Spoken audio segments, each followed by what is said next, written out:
lives na Kick. O vídeo que o Scout mandou é 10 coisas que ninguém aguenta mais em videogame. Será que ninguém aguenta mesmo?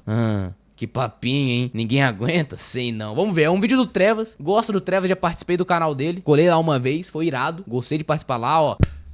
Um beijo pro Trevas. Gosto de você, hein, Trevas? A Cleide sem calcinha. Cleide sem calcinha. Valeu, Rimuro, pelos R$2. Não é possível que tu colocou meu vídeo rebolando no Pornhub. Vamos lá. Vamos lá. Trevas, 10 coisas que ninguém aguenta mais em videogame. Vamos dar uma olhada. Que todo ser humano faz com uma maestria invejável, esse algo é reclamar muito. E se Eu nós, reclamo. E eu reclamo bem, eu acho. como espécie, já fazemos isso muito bem, só imagino quão boa nisso é uma das comunidades mais chatas da história.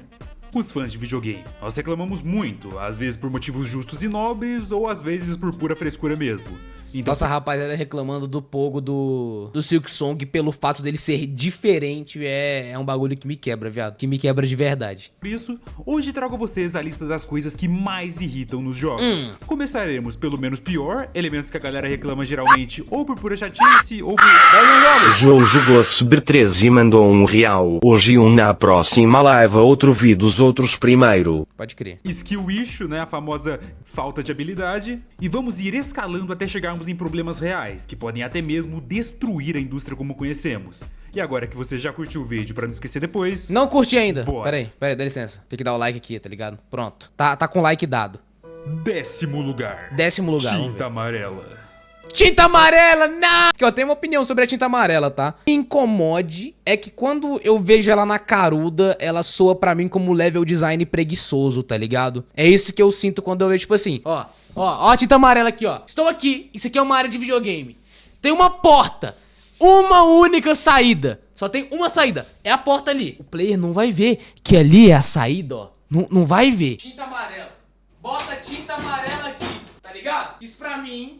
level design preguiçoso. Não que me incomode, não que eu vá gostar menos do jogo por conta disso, mas só olho pra isso e falo tipo, talvez você não conseguiu guiar o jogador tão bem e teve que depender da tinta amarela. Olha, eu nem sei porque isso é considerado um problema, mas levando em conta que sempre que um jogo sai, logo depois do mod do CJ, a primeira coisa que lançam é um mod pra remover a temida tinta amarela, pelo menos do post que eu fiz na comunidade perguntando defeitos dos games, muita gente comentou tinta amarela. Em God of War, essa tinta tá presente principalmente nos puzzles, pro jogador saber onde o Kratos precisa jogar o machado pra... Tipo, precisa? Não. Soa como se o jogo não conseguisse te guiar, não conseguisse te fazer entender, tá ligado? Que era pra tu jogar o machado ali. Mas enfim. fazer alguma coisa mudar, alguma coisa se mexer e conseguir progredir. Em Resident Evil, temos ela presente em itens interativos, como os barris que contêm coletáveis ou em janelas que podem ser quebradas. Em Final Fantasy, ela aparece em paredes que você pode... Aí, que engraçado, cara. Que engraçado. É um morro, tá ligado? Um morro assim, com um monte de bagulhinho pra tu pegar e os bagulhinhos pra tu pegar tá amarelo. Tá ligado? Não vai me incomodar. Mas eu vou olhar pra isso e vou falar... escalar. E no geral, na maioria dos games, é mais ou menos assim que funciona. Ela aparece Nesse daqui eu não acho tão ruim não, porque... Nesse em do... paredes que você de pode parkour... escalar. E no geral, Eu não acho tão ruim não, porque o jogo ele te guia de uma forma onde a tinta amarela ela fica na tua cara o tempo todo, então tu não vai ficar falhando por não saber pra onde ir, tá ligado? Você vai seguir a linha reta sempre da tinta amarela e vai fazer o mais divertido do jogo, que é os obstáculos de parkour. Nesse daqui eu não pilho tanto. na maioria dos games, é mais ou menos assim que funciona. Ela aparece pra indicar qual é o caminho Sim. que o jogador precisa seguir. A grande reclamação, o grande problema por trás da tinta é que supostamente ela tira a imersão. Afinal, na vida real, Tira um pouquinho, tira um pouquinho. nós não temos marcas visíveis o tempo todo indicando qual o caminho correto a se tomar. Por exemplo, em uma noite antes de uma prova importante, o que você deve fazer? Dormir bem depois de estudar um pouco? Ou ficar a madrugada inteira virado jogando FPS Ficar a madrugada inteira virado jogando FPS. multiplayer? Não sei, não tem nada me indicando que é certo ou errado. Como que eu vou saber? E muita gente queria que os games seguissem a mesma lógica e não tivesse nenhum indicativo, nem na HUD e nem no mundo, do que você deve fazer. Eu acho que não é que a rapaziada não quer nenhum indicativo. Eu acho que é porque pedem mais sutileza, tá ligado? Tinta amarela parece muito um boom na tua cara. Não, eu vou repetir de novo. Porque na internet o pessoal tira pro outro lado. Não acho ruim. Acho só preguiçoso. Soa como level design preguiçoso pra mim. Não encontrei uma forma melhor de guiar o jogador, bota a tinta amarela. Sinceramente, eu acho que isso acaba caindo naquela velha busca incessante pelo realismo que os videogames sempre tiveram. que eu seria muito hipócrita se falasse aqui que imersão não é importante, afinal, esse é o aspecto que mais me prende aos jogos, eu adoro deixar a HUD o mais minimalista possível pra ter o mínimo de elementos na tela, mas nesse caso, pelo menos pra mim, eu não acho que incomoda nem um pouco. Justamente por ser só tinta amarela, é um negócio bem diegético, não parece fora da realidade ou totalmente destacado, igual muita gente faz parecer. Pra mim, ela tem a mesma vibe das placas com uma seta, ou o famoso barril vermelho vibrante que explode, que são coisas que são chamativas, óbvias, não existem no mundo real, mas que aparecem em basicamente todos os jogos e ninguém reclama, porque já virou um consenso de game design básico e tá presente em muitos jogos incríveis. Se tu sofre com tinta amarela e acha que os jogos estão ficando mais fáceis para jogar... Vamos combinar que sofrer com tinta amarela é putaria, né? É putaria, tá ligado? Tu ficar puto quando tu vê a tinta amarela. Aí é esculacho. mais burros, saiba que esse tipo de coisa sempre existiu nos videogames, e hoje em dia tá bem melhor do que antigamente. Antigamente, os itens interativos eram extremamente óbvios, eles tinham uma qualidade muito melhor do que o resto do cenário. Por exemplo, nos primeiros jogos em 3 dimensões, lá da época do Play 1, os itens interativos eram em 3D, enquanto todo o resto era 2D, o que convenhamos é bem pior e muito menos imersivo do que tinta amarela. E é por isso que eu coloco ela em mas aí eu lugar acho que era por conta da época, tá ligado? Aí eu acho que não tinha nem muito o que fazer dessa lista. Eu até entendo quem não gosta, mas é o tipo de problema que você tem que colocar no tribunal das minúsculas causas. Isso aí é verdade, isso aí é verdade. Nono lugar. Fases aquáticas. Acabamos de jogar Mega Man 4, tá? Ai, a fase do dive, me vai tomar no cu. Esse é um clássico. Eu tô me sentindo até meio nostálgico agora, porque eu lembro de quando eu era pequeno, ficar vendo meus youtubers favoritos de games, como o Vilberan e o Sr. Reels. Eu lembro que o Guzang detestava fase aquática, mano. Era resenha ver os vídeos falando dele. mal das terríveis fases aquáticas. E agora, quem diria, chegou a minha vez. Mas eu particularmente não vejo esse monstro todo que a galera enxerga nesse tipo de desafio. Digo, realmente é chatinho, mas é só uma maneira de variar a gameplay. Um desafio extra que te tira da zona de conforto em momentos onde você já pensava ter dominado. É que é foda colocar como um problema grande assim, porque fase aquática é muito abrangente. Pode ter umas maneiras, pode ter umas merda, tá ligado? É foda. É algo tipo, são várias fases aquáticas. Como é que eu vou pegar assim e colocar na balança, tá ligado? O que é pior, o que é melhor? É foda. O jogo. Agora, ao invés de tu andar pra frente, você tem que se preocupar com coisas como... Não gosto das fases aquáticas do Sonic, mano. Elas me dão ansiedade. Como o oxigênio, no caso do Sonic, tem que ficar pegando bolhas de ar pra respirar. Como não se afundar, no caso de Mario, onde você tá sempre sendo empurrado pra baixo, então tem que ficar apertando o botão pra subir, enquanto toma cuidado pra não esbarrar em nenhum inimigo. E além das fases de nado, quando você tá submerso no mar, também temos fases que seguem o mesmo padrão de sempre, mas com variações temáticas de água. Por exemplo, as fases de gelo. Onde essas sim me irritam, porque você perde totalmente o controle do personagem e sempre acaba morrendo do jeito mais patético possível. Mas assim como as fases de nado, eu também não acho que isso aqui seja realmente problemático, é só um desafio extra. Depende muito de como é feito no jogo, né, mano? Depende muito de como é feito no jogo. As fases de corrida de carro do Crash 3 eu odeio. Nossa, pior que eu apanhava muito nelas quando eu era moleque, mano. Agora eu não apanho mais tanto não, mas quando eu era moleque eu tomava no esculacho lá. Tem também as dungeons de água, como o famoso Warrior Temple do Zelda Ocarina of Time. Preciso jogar Zelda em live. Vou jogar Zelda em live. Fala, Ademir, o que estamos vendo hoje? Estamos vendo uns vídeos irados do meu mano Trevas aqui.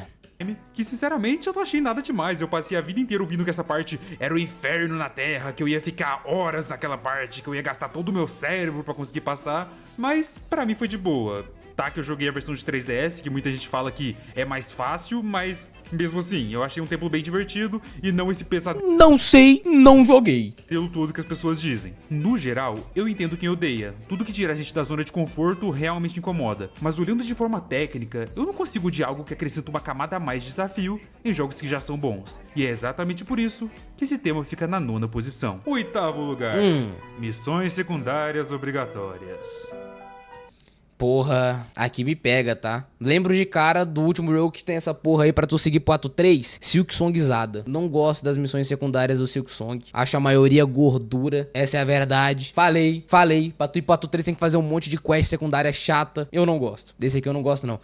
É aquilo também. Depende de como é feito, mas na maioria dos jogos, essas missões secundárias obrigatórias, esses objetivos secundáriozinhos são sempre aquilo. Pegue 10 pirocas e traga pra mim. Ou mate tal NPC e volta, tá ligado? É meio chato, Missão secundária por si só nunca foi um problema. Na verdade é bem legal. Acho que um bom exemplo de como usá-las são nos jogos Zelda Breath of the Wild e Zelda Tears of the Kingdom, onde tudo que é secundário Dá pra ver que o Trevas gosta de Zelda. tá por aí, espalhado pelo mapa. Se você quiser fazer, você faz, se não quiser, só ignora, e vida que segue. Você continua tendo uma ótima experiência, mesmo se ignorar absolutamente tudo que não é obrigatório. Mas o negócio é que a maioria dos jogos não fazem dessa maneira. Na verdade, eles fazem de uma maneira bem pobre. Sempre que eu termino uma missão principal e o protagonista já vem com um papo de eu preciso esperar um pouco antes de continuar a jornada, eu poderia dar uma olhada na cidade enquanto isso. Eu já sei que vou passar um bom tempo fazendo só coisa secundária, que em 99% dos casos não tem 1% da qualidade que a história principal tem. Alguns jogos, como o do Homem-Aranha, são mais livres. É só você fazer literalmente qualquer tarefa opcional que você já destrava o modo história de novo. Mas tem os mais restritos, como o Hogwarts Legacy, onde Joguei 5 horas, esse daí não aguentei mais, mano. Tive que parar, tá ligado? Não tava tancando, não. além de bloquear as missões principais por trás de várias secundárias, às vezes ainda coloca restrição de nível, o que é bem chato, pois te obriga a ficar fazendo muita coisa que você com certeza não quer, já que, tirando a quest do Sebastian, as histórias de fundo desse jogo são bem pobres narrativamente. E infelizmente esse é um problema que assola muitos jogos de mundo aberto, principalmente os RPG. E se tiver algum desenvolvedor de jogos que tá assistindo esse vídeo, sei lá, o dev do 171 por exemplo, saiba que, se o seu jogo de mundo aberto precisa obrigar os jogadores a fazer missões secundárias, muito provavelmente essas missões não são tão boas. Então, na dúvida, não obrigue. 7º lugar. Vejamos. Expande inimigos. Expande inimigos. Se citar meu Dark Souls 2 aqui... Se citar meu Trevas, se citar meu Dark Souls aqui, nós vai ter que se resolver, tá? Só te avisando. Expande inimigo. Chato. É chato. Mas vamos ver como que ele vai trabalhar. Agora, tirem os fãs de Dark Souls 2 da sala, porque os caras são a... Deus desse problema, e mesmo que seja algo escancarado no jogo... Não é, tá? Vamos parar por aí. Ó, quero que mostre bons exemplos de spam de inimigos de Dark Souls. Vou ter que defender meu amigo Dark Souls 2 aqui, tá? Eles juram de pé junto que não existe, e tudo que acontece... Existe spam de inimigos, mas é mínimo. Eu consigo lembrar da DLC, no caminho pro Smelter Demon Azul. Tirando lá, tem outros lugarzinhos, tipo, uns lugarzinhos merda. Tipo, eu lembro lá da área antes da Mita, tá ligado? Que aparece um monte de gordo com facão. Tem spam de inimigo no jogo, mas assim como em qualquer Dark Souls tem, tá ligado? Eu acho paia escancararem esse problema só pro 2. O que acontece de ruim é culpa do jogador e não do jogo que posicionou... Mano, aí nessa área, por exemplo, os inimigos estão posicionados certinho, tá ligado? Se tu mata um por um, vai seguindo esse caminho aí, não dá essa parada. Isso só acontece se você foge dos inimigos. E lembra, Dark Souls 2 é um jogo que envolve combate. Você tem que combater os inimigos no bagulho. 20 inimigos numa área de 30 metros quadrados. Expande inimigos geralmente é uma maneira mais Colocou um trecho bosta, ô Trevas. Tipo assim, você podia colocar o lugar do Smelter Demon azul, ia fazer mais sentido. Esse daqui não, mano. Qual é? fácil e até mesmo artificial de inflar a dificuldade de um jogo. Isso é verdade. Ao invés dos devs fazerem novos inimigos com movimentos diferentes, com que aumentem a escala dos desafios, eles só vão lá e lotam a sua tela com os mesmos... Porra, de novo, tá ligado? É outro lugar que só lota de inimigo assim se você ignorar todos eles. Isso acontece em qualquer Soul. Se você ignorar os inimigos, eles vão atrás de você, tá ligado? Se for assim, Sekiro também tem spam. Pois é, tá ligado? Os bichinhos repetidos. E onde isso acontecia em massa era na época do Play 2. Aquele console era cheio de hack and slash genérico, onde você passava dezenas de horas enfrentando os mesmos Tenho que jogar esse jogo ainda. Porra, eu jogava ele quando eu era criança, eu achava animal. inimigos com cores diferentes. E às vezes isso acontece até em batalha contra chefe. Na verdade eu poderia colocar aqui nessa lista uma categoria só pra isso, né? Boss que spawna minion, que é uma coisa extremamente irritante, mas É chato acho que mesmo. encaixando aqui já tá bom. Um boss deveria ser o desafio supremo de uma área do jogo. Então eu acho muito preguiçoso quando os devs só fazem desse desafio ser um cara grande que fica invocando um monte de inimigo comum.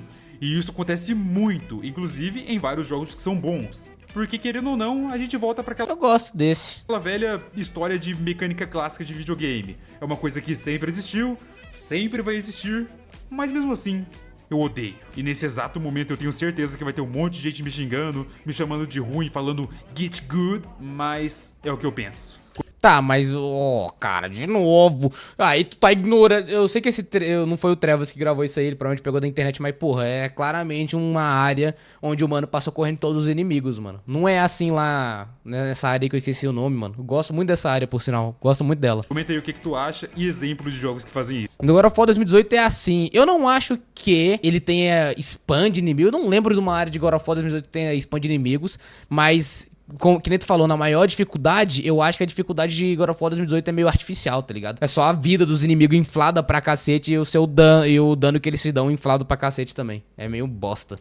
Sexto lugar, cutscenes longas e explicações chatas. Isso aí é pior ainda, mano. Lembro de cara de Monster Hunter World. Monster Hunter World comba esses dois aí porque as cutscenes ainda por cima você não pode pular. Você é obrigado a ver elas.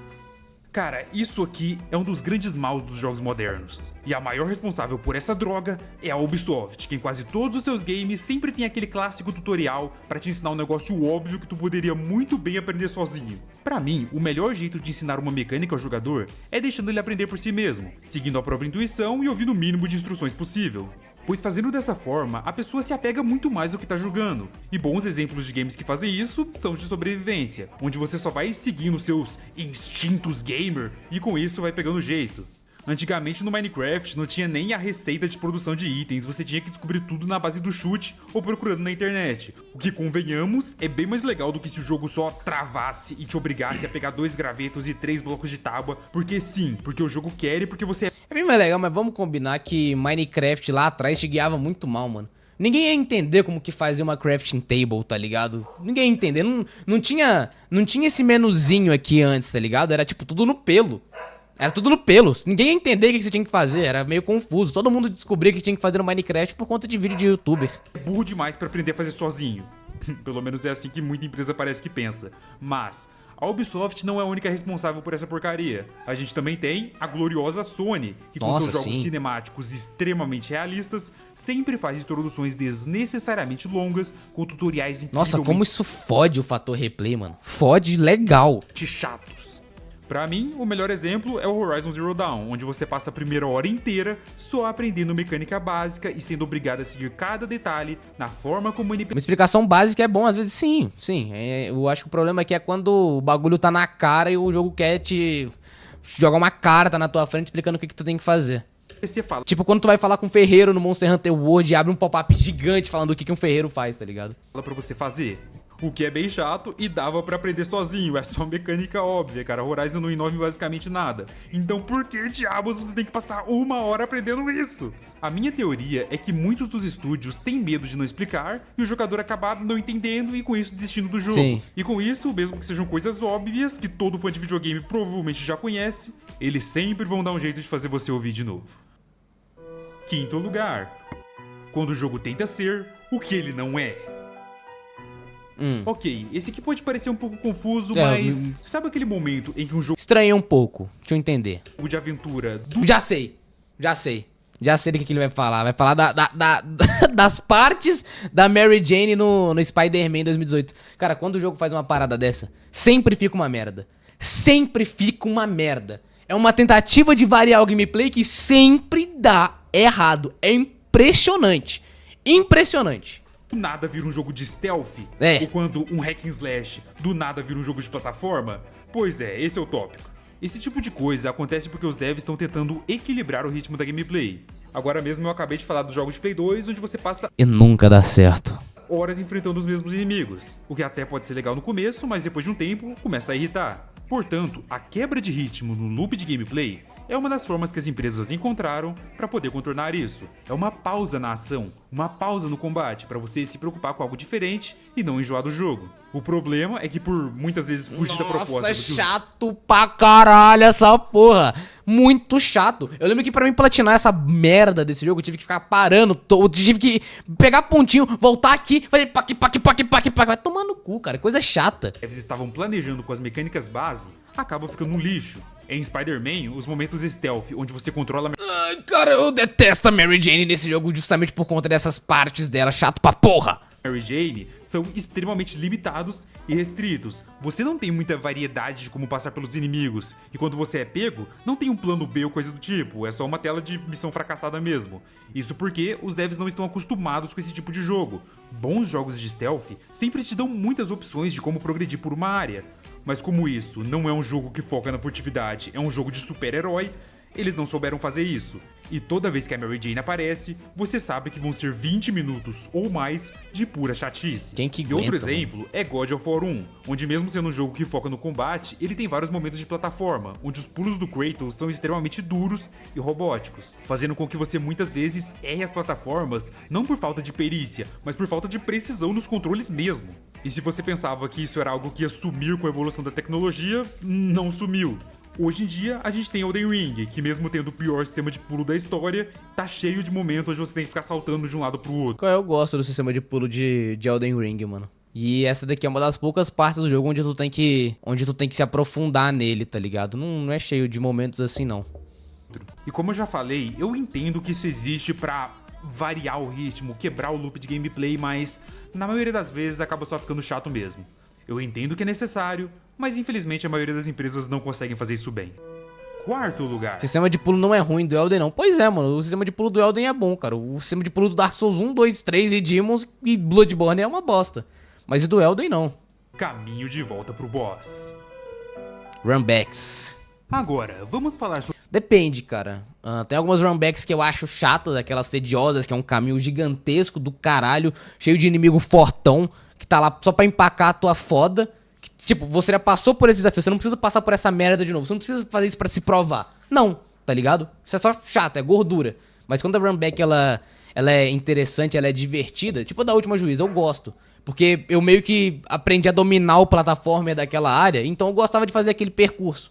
Entende? Mas quando a runback é só uma linha reta com inimigo forte e umas areazinhas estreitas, é chato pra caralho. Quando você morre pra um boss e pra voltar até a batalha tem que fazer um caminho desnecessariamente longo. Mesmo que muitos defendam a existência dessa mecânica, pra mim ela é dispensável em 100% dos casos. 100% mesmo. Eu não consigo pensar em um único jogo onde andar por 5 minutos pra poder enfrentar o boss novamente seja minimamente 5 minutos é esculacho, né? 5 minutos pra enfrentar um chefe é esculacho. justificável. Eu sei que é legal quando os games conseguem fazer um level design interconectado, interligado, genial, que conecte a área do respawn com a área do boss, você olha e pensa, oh my god, é tudo bem pensado. Mas depois que você morre 10 vezes pro mesmo chefe e tem que fazer aquele caminho Fica de chato novo, mesmo, evitando fica chato os mesmo. mesmos inimigos, tu só consegue pensar, puta merda, pra quê?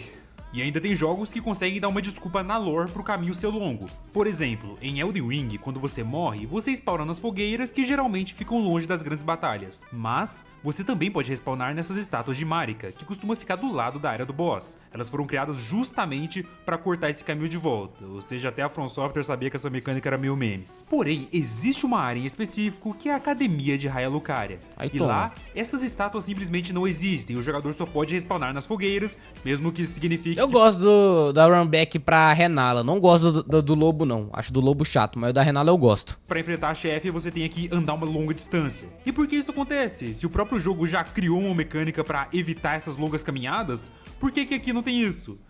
Resumindo, é porque a própria Marika, que é quem essa estátua representa, deu pro marido da Renala, que é a dona.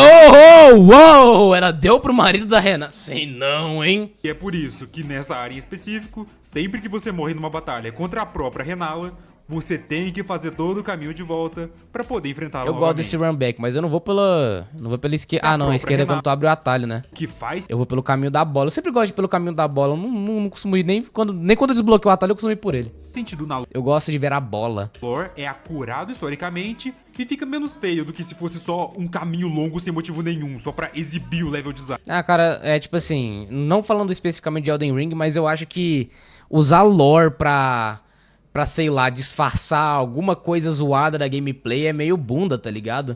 Ah, na verdade esse chefe é ruim porque a lore diz que ele é um merda.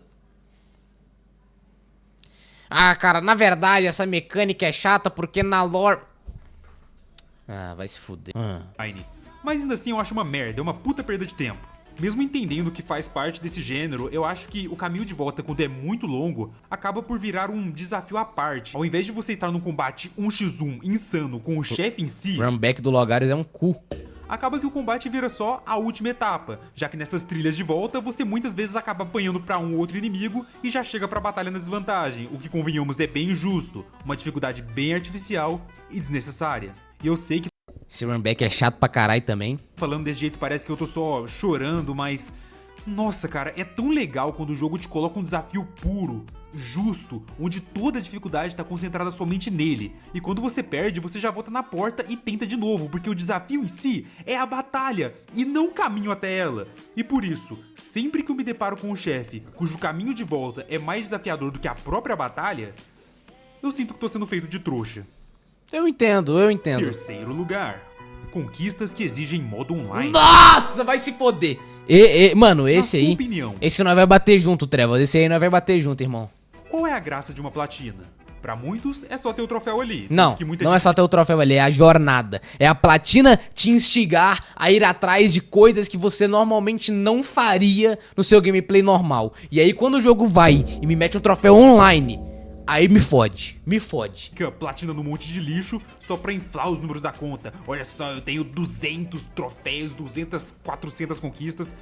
Mas, na maioria das vezes, quando um cara tem muita conquista assim, pode saber que quase tudo é jogo merda que o cara conseguiu um monte de platina em 1 minuto.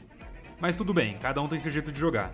Pra mim, a graça do 100% é você usufruir tudo que um jogo tem a oferecer. E justamente por isso, eu só platino jogos que eu realmente gosto. É muito boa a sensação de saber que você explorou tudo que aquele jogo incrível tem a oferecer. E é por isso que as conquistas de modo online são tão irritantes. Sim. Eu entendo os desenvolvedores quererem incluir no jogo, Eu não afinal, o entendo. modo online Eu não entendo, vai se fuder. faz parte do game, então faz sentido você ter que fazer ele também pra atingir o 100%, mas isso é só na teoria mesmo, porque na prática, conquistas multiplayer só faz com que seu jogo tenha um tempo de vida limitado, pois para obtê-los você teria que jogar o modo multiplayer, que em numerosos casos já não existem mais. E eu coloco isso no terceiro lugar, porque apesar de ser um prego de caixão pra quem gosta de conquista, para as pessoas comuns é só um detalhezinho chato mesmo. Muita gente não dá a mínima pra troféu. Mas como eu sei que pra quem gosta de conquistas, pra quem acha importante isso, é uma pergunta eliminatória em todo jogo, eu deixo ele num lugarzinho razoavelmente alto. Não tá no primeiro lugar, mas também não tá lá no começo atrás da tinta amarela. Segundo lugar, Vamos ver. microtransações. Podre. Esse tema foi disparado o mais comentado no meu post, e sempre aparece nos jogos de diversas formas. A forma mais tranquila é quando o jogo é gratuito e ele te cobra por cosméticos que não afetam a jogabilidade, como no caso Valorant e CS, onde você paga com dinheiro de verdade e às vezes um valor bem absurdo pra ter uma arminha de uma cor diferentinha. Mas se você quer saber um jogo que faz isso bem mesmo, é o Fortnite. Lá os caras colocam umas skins muito boas que divulgam o jogo sozinhas. Tem gente que conhece Fortnite mais por causa das skins Isso é verdade. do que pelo jogo em si.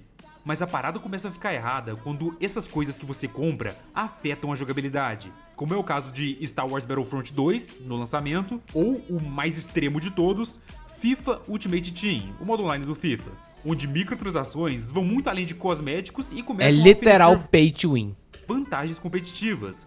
Eu adoro futebol, adoro FIFA, mas eu só jogo o modo carreira mesmo, porque da vez que eu tentei jogar um pouquinho online, eu já dei de cara com um maluco que tinha esse time aqui. Não entendo de futebol, parece o Pelé, mas deve ser um time foda. E foi aí que eu percebi que não era pra mim.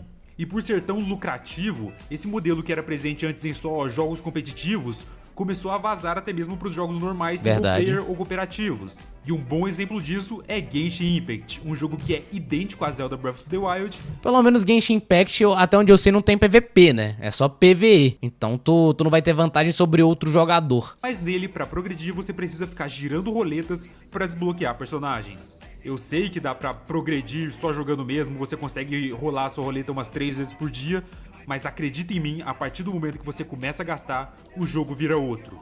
E é exatamente aqui que o negócio fica feio mesmo. Não estamos mais falando só de comprar itens que te dão vantagem, estamos falando de um literal cassino com skin de anime. É isso e mesmo. ninguém nem reclamaria se isso ficasse só nesses jogos mesmo, é aquele famoso não gosta, não joga. Mas por estar crescendo cada vez mais e vazando até mesmo para jogos single player, as microtransações acabam que se tornam um problema gigante, fazendo com que até mesmo a limitação dos videogames se torne em pauta em muitos países. Na Bélgica, qualquer jogo que tenha loot box são automaticamente banidos Foda. desde Fodão. 2018. Portanto, jogos como Overwatch e CS, para não perderem o mercado inteiro, tiveram que remover essa mecânica. E nesse caso, até que funcionou, deu pra resolver o problema. Na base da pressão, mano. Tem que pressionar essas porra dessas empresas filha da puta, cara. Ninguém merece jogar um jogo assim, mano. Se fuder. Caralho, microtransação é sempre uma merda, mano. Sempre uma merda. É só um bagulho triste mesmo, pra te deixar triste. É um bagulho que te deixa triste. E é por isso que eu coloco elas em segundo lugar nessa lista e poderia facilmente estar em primeiro. Caralho, o que vai estar em primeiro agora, hein, mano? Se microtransação é o segundo, dá Mas até justamente medo. por ser já um problema mega conhecido, eu não coloco em primeiro. Eu vou separar esse espaço pra uma coisa bem específica. Ai, meu Deus. Ai, meu Deus. Primeiro Oh. lugar. Empresas que tornam seus consumidores reféns dos seus produtos. Veio em boa hora, hein? Veio em boa hora, hein? Meu Deus, esse título ficou muito longo. Deixa só empresas ruins mesmo. Já percebeu que não importa o quanto de merda as empresas façam, não importa o quanto eles aumentem os preços, o quanto a comunidade reclame, nada nunca muda? A Nintendo lança jogo de investimento médio e vende por R$500. Daí a comunidade gamer vai lá, protesta, reclama, mas continua comprando e com isso continua vendendo. Eu lembro claramente quando teve aquele evento incrível do Switch 2 que anunciaram um monte de jogo, mas também anunciaram preços absurdos tanto pro console. Eu sinto até que nesse evento aí eles quiseram balancear, tá ligado? Não, tá ligado? Tipo assim, não, nossa, um monte de anúncio foda aqui no nosso evento e os caralho. Vamos colocar agora a bomba atômica, a cerejinha de cocô em cima do sorvete trufado. Tá lá, jogos R$500. Vai tomar no cu. Console quanto pros novos jogos. Aí a galera foi lá, protestou, falou que ia fazer boicote e no fim não fizeram nada, tanto que o console bateu recorde de vendas. E se quiser outro exemplo, em outra marca nós temos a Sony, que vem adotando práticas anticonsumidor PlayStation 5 Pro, mano, tinha que nucar um cara desse, velho. Tinha que nucar essa porra. uma atrás da outra desde 2020. Mas mesmo assim, o PS5 já atingiu a marca de 100 milhões de unidades vendidas, que é um dos consoles mais bem-sucedidos da história. E até a Microsoft, que tem fama de ser boazinha por causa do Game Pass e o custo-benefício, não escapa disso Botaram, ó. Botaram no nosso bozó, rapaziada. Puta que pariu. não. Ela é responsável por uma série de demissões em massa de desenvolvedores, Sim. simplesmente porque não se Filhas organizou das direito putas. durante a pandemia e contratou muito mais do que precisava. E claro, supostamente, estaria substituindo muito trabalho humano por IA, o que tá fazendo muita gente lá perder o emprego. Isso sem contar o Escrotão. aumento de preços absurdo que os principais produtos dela sofreram recentemente. O Series S, que deveria ser um console de entrada, agora custa quase a mesma coisa do Play 5. E o Series X, que é o console padrão, agora custa quase o mesmo tanto do PS5 Pro. Ou seja, todas as três principais empresas estão fazendo muita merda com a gente. E mesmo assim, nada nunca muda. A gente sabe dos problemas, mas não consegue lutar contra isso.